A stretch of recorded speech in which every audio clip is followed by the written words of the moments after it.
Hello అండి, welcome to tasty vibe. ఇవాళ మనం చేసుకోబోతున్న రెసిపీ వచ్చేసి దిబ్బ రొట్టె చేసుకుంటున్నామండి. అది కూడా ప్లెయిన్ దిబ్బ రొట్టె కాకుండా మసాలా దిబ్బ రొట్టె చేసుకుంటున్నామండి. ఇది చాలా సింపుల్గా అయిపోతుంది, టేస్ట్ కూడా చాలా బాగుంటుందండి. ఒకసారి తప్పకుండా ట్రై చేయండి. ఇలా చాలా మందంగా ఉంటుంది. దీన్ని ఇలా పీసెస్లా కట్ చేసుకొని తింటే చాలా టేస్టీగా ఉంటుంది. ఇంట్లో ఒకసారి ట్రై చేసి చూడండి, మీ అందరికీ బాగా నచ్చుతుంది. దీన్ని ఇలా పీసెస్లా కట్ చేసుకొని చూస్తే పైన చాలా క్రిస్పీగా ఉంటుందండి, లోపల చాలా సాఫ్ట్గా ఉంటుంది. అందులోనూ మనం మసాలా వేసాం కాబట్టి ఆ మసాలా ఫ్లేవర్తో చాలా బాగుంటుంది. ఒకసారి తప్పకుండా ట్రై చేయండి. చూడండి ఎంత సాఫ్ట్గా ఉడికిందో, లోపల పైన మాత్రం చాలా క్రంచీగా క్రిస్పీగా ఉంటుందండి. ఈ ఫ్లేవర్ని మీరు ఎప్పటికీ మర్చిపోలేరు, అంత బాగుంటుంది. ఒకసారి దీన్ని తప్పకుండా ట్రై చేయండి. ఇప్పుడు ఇది ఎలా తయారు చేసుకోవాలో, దీనికి కావాల్సిన ఇంగ్రీడియంట్స్ ఏంటో ఒకసారి చూసేద్దాం. దీనికోసం ముందుగా 1 కప్పు మినప్పప్పు తీసుకోవాలండి. అలాగే మన దగ్గర అవైలబుల్గా ఉన్న బియ్యం కూడా తీసుకోండి. నేనైతే రేషన్ బియ్యం తీసుకున్నానండి, దీంతో చాలా ఫ్లఫీగా వస్తుంది. 1 కప్పు మినప్పప్పుకి 1.5 కప్పుల బియ్యాన్ని యాడ్ చేసుకోండి. ఇదే కొలతతో మీరు ఇంకా ఎక్కువ చేసుకోవాలన్నా డబుల్ వేసుకొని చేసుకోవాలండి. చూడండి, ఇప్పుడు ఈ రెండింటిని ఇలా బాగా మిక్స్ చేసుకోండి చేతితో. ఇప్పుడు ఈ రెండింటిని కొన్ని వాటర్ వేసుకొని బాగా ఒకసారి వాష్ చేసుకోవాలండి. ఇప్పుడు ఈ రెండింటిని కొన్ని వాటర్ వేసుకొని బాగా ఒకసారి వాష్ చేసుకొని పెట్టుకోవాలండి. ఇది మీరు రేపు పొద్దున ప్రిపేర్ చేసుకోవాలంటే మధ్యాహ్నమే ఇవన్నీ బాగా నానేసుకోవాలండి. ఇవన్నీ ఒక 5-6 గంటలు నానిన తర్వాత నైట్ మిక్సీ పట్టుకొని పెట్టుకోవాలి. సో ఇవి మధ్యాహ్నమే కలిపి నానబెట్టేసుకోవాలి. చూడండి, ఒకసారి ఇలా బాగా రుద్దుతూ వాష్ చేసుకోవాలి. ఇప్పుడు దీంట్లోకి సరిపడా వాటర్ వేసుకొని ఒక 5-6 గంటలు నాననివ్వండి. చూడండి, నేను మీకు ఈవినింగ్ చూపిస్తున్నాను. ఇవి బాగా నానిపోయాయి రెండు. ఇప్పుడు వీటిని మిక్సీ జార్లోకి యాడ్ చేసుకుందాం.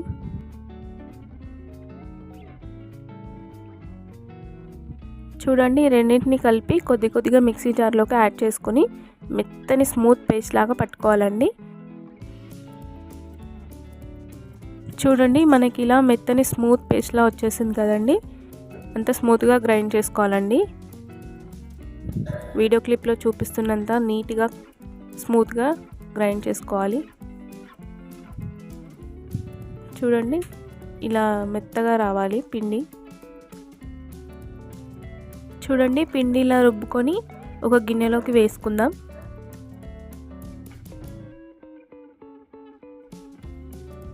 ఇప్పుడు ఈ పిండిలోకి 1 స్పూన్ బేకింగ్ పౌడర్ కానీ బేకింగ్ సోడా కానీ యాడ్ చేసుకోండి.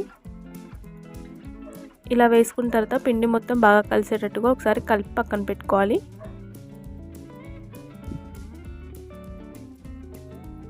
ఈ పిండిని రాత్రంతా బాగా నాననివ్వాలండి. అప్పుడు మనకి మార్నింగ్ కల్లా చాలా ఫ్లఫీగా అవ్వడానికి రెడీ అవుతుందండి పిండి. చూడండి, నేను మార్నింగ్ చూపిస్తున్నాను మీకు. ఇలా బాగా పిండి తయారైపోయిన తర్వాత దీంట్లోకి తురిమిన క్యారెట్, పచ్చిమిర్చి, కొద్దిగా కరివేపాకు, దీంట్లోకే 1 స్పూను జీలకర్ర, 1 స్పూను ధనియాలు, రుచికి సరిపడా ఉప్పు కూడా యాడ్ చేసుకోండి. దీంట్లోకి నేను 1 స్పూను ఆరిగానో కూడా యాడ్ చేశాను. మీ దగ్గర ఉంటే వేసుకోండి, లేకపోతే స్కిప్ చేయొచ్చు. కానీ టేస్ట్ మాత్రం చాలా బాగుంటుందండి ఆరిగానో వేసుకోవడం వల్ల. చూడండి, ఇప్పుడు ఇవన్నీ బాగా కలిపేసుకోవాలి. ఇవన్నీ కలిపిన తర్వాత మనం స్టవ్ వెలిగించి ఒక బాండి పెట్టుకొని దాంట్లోకి కొద్దిగా ఆయిల్ యాడ్ చేసుకుందాం. ఇప్పుడు మనం కలిపి పెట్టుకున్న పిండిని ఇలా చాలా మందంగా వేసుకోవాలండి. ఒక 2-3 గరిటెల దాకా వేసుకుంటే ఇలా మందంగా వస్తుంది పిండి. చూడండి, ఇది లో ఫ్లేమ్లోనే ఇలాగే బాగా ఉడకనివ్వాలి. ఇలా ఒక సైడ్ బాగా ఉడికిన తర్వాత దీన్ని ఇలా ఫ్లిప్ చేసుకోవాలండి.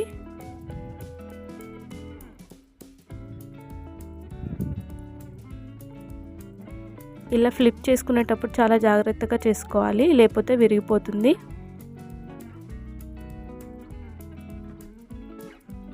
ఫస్ట్ సైడ్ బాగా కుక్ అయిన తర్వాతనే ఇలా తిప్పుకోవాలండి. దీనికి ఎక్కువ సమయం ఏమి పట్టదండి, ఒక 10 నిమిషాల్లో ఈజీగా అయిపోతుంది. ఇప్పుడు సెకండ్ సైడ్ కూడా కొద్దిగా ఆయిల్ వేసుకొని బాగా కాల్చుకోవాలి. ఇలా రెండు వైపులా బాగా తిప్పుకుంటూ వేయించుకోవాలండి. ఇది గోల్డెన్ బ్రౌన్ కలర్ వచ్చే వరకు వేయించుకుంటే సరిపోతుంది. లోపల కూడా బాగా కుక్ అయిపోతుంది. హై ఫ్లేమ్లో పెట్టొద్దండి. ఇలా తిప్పుతూ మొత్తం బాగా వేగేదాకా వేయించుకోవాలి. లో ఫ్లేమ్లో ఉడికిస్తేనే ఇది లోపల కూడా చక్కగా ఉడుకుతుందండి. చూడండి, ఈ సౌండ్ విన్నారు కదా, ఇది మనకి పైన ఎంత క్రిస్పీగా వచ్చిందో ఈ సౌండ్ వింటేనే అర్థమైపోతుందండి. లోపల చాలా సాఫ్ట్గా ఉంటుంది. నేను ఇలా రెడీ అయిపోయిన తర్వాత దీనిపైన కొద్దిగా క్యారెట్ తురుము, కొంచెం ఆరిగానో యాడ్ చేసుకున్నానండి. ఈ ఆరిగానో ఫ్లేవర్తో చాలా బాగుంటుంది, మనకి పిజ్జా తిన్న టేస్ట్ వస్తుందండి. ఇది దిబ్బ రొట్టె కాబట్టి ఇలా కొంచెం మందంగానే వస్తుందండి, కానీ లోపల మాత్రం చాలా చక్కగా కుక్ అయిపోతుంది. మీరు ఒకసారి తప్పకుండా ట్రై చేయండి. ఇలా రెడీ చేసుకునే దాన్ని మనం ఇలా పీసెస్లా కట్ చేసుకొని తీసుకోవాలండి. అప్పుడు మనకు లోపల ఉడికిందో లేదో కూడా చక్కగా తెలిసిపోతుంది. చూడండి, నేను ఒక పీస్ కట్ చేసి చూపిస్తున్నాను. చూడండి, ఈ పీస్ చూస్తే మీకు బాగా అర్థమైపోతుంది. లోపల మసాలా ఫ్లేవర్తో చాలా చక్కగా ఉంటుంది టేస్ట్. లోపల చాలా మెత్తగా ఉంటుంది, పైన క్రంచీగా ఉంటుందండి. టేస్ట్ కూడా చాలా బాగుంటుంది. ఒకసారి తప్పకుండా ట్రై చేయండి. ఇంట్లో పిల్లలు ఎప్పుడైనా ఏదైనా కావాలని అడిగినప్పుడు ఈ రెసిపీ చేసి ఇవ్వండి, మళ్ళీ మళ్ళీ ఇదే కావాలంటారు. చాలా బాగుంటుందండి. ఈ రెసిపీ కనుక మీకు నచ్చినట్టయితే మన ఛానల్ని సబ్స్క్రైబ్ చేయండి, లైక్ చేయండి, షేర్ చేయండి. అలాగే ఇలాంటి ఇంట్రెస్టింగ్ రెసిపీలు మన టేస్టీ వైబ్లో ఎన్నో చేయబడ్డాయండి. చూడని వాళ్ళు ఎవరైనా ఉంటే ఒకసారి టేస్టీ వైబ్ని విజిట్ చేయండి. అలాగే మీ ఎంకరేజ్మెంట్ టేస్టీ వైబ్కి తప్పకుండా కావాలి. మన ఛానల్ని సబ్స్క్రైబ్ చేసుకోవడం మర్చిపోవద్దు. Thank you for watching.